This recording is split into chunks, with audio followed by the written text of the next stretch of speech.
कि बहिया में कसी के सहिया आटो चकर धक्का धक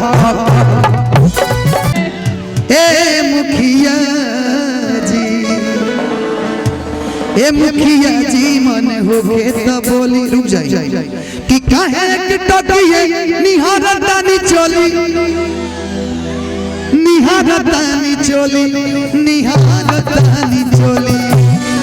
बोलिए मुखिया जी खाई पिया चाहिए खाई किए मुखिया जी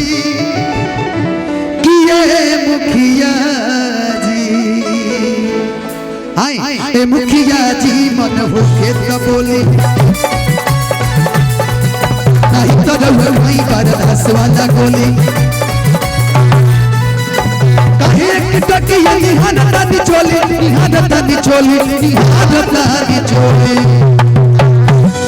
बोला ए रानी डीजल पियबू की पानी किए मुखिया जी पीला हमार पानी तार खींच जाए जवानी किए मुखिया जी ए मुखिया जी मन हो के बोली नहीं तो वही बार हंसवाला बोली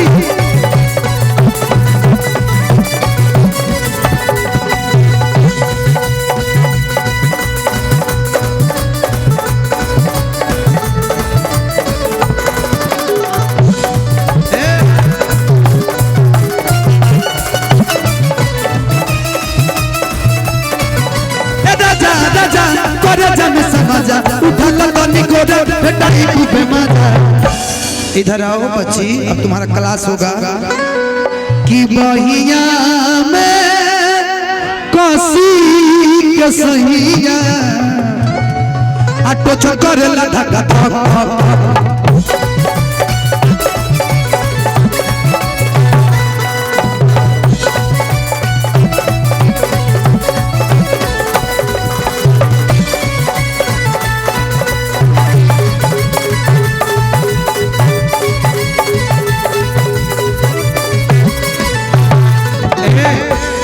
कि छाती पर बानी रही फल भी रवले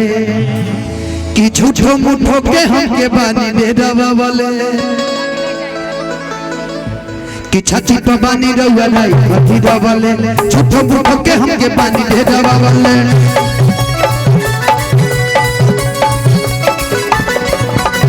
छाती पर बानी रही फल भी रवले झूठो मुठो के हमके बानी दे रवले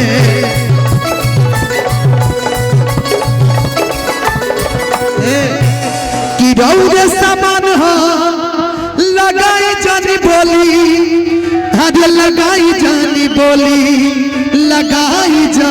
बोली बोला ये कबूतर नीचे चढ़ू के ऊपर कि रौरे सामान हो लगाई जानी बोली अरे लगाई जानी बोली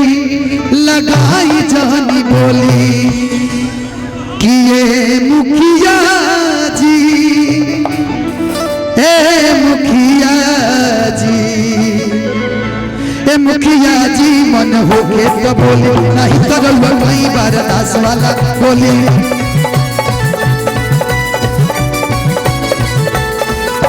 काहे टकिया निहारतानी चोली किए मुखिया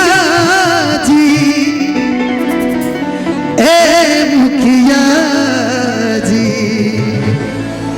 ए मुखिया जी मन हो के तो बोली नहीं तो वही बार दास वाला गोली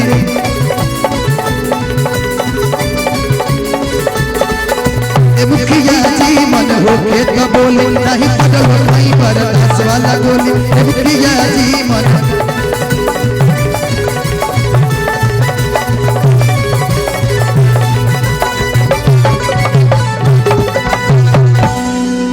Okay, thank you so much.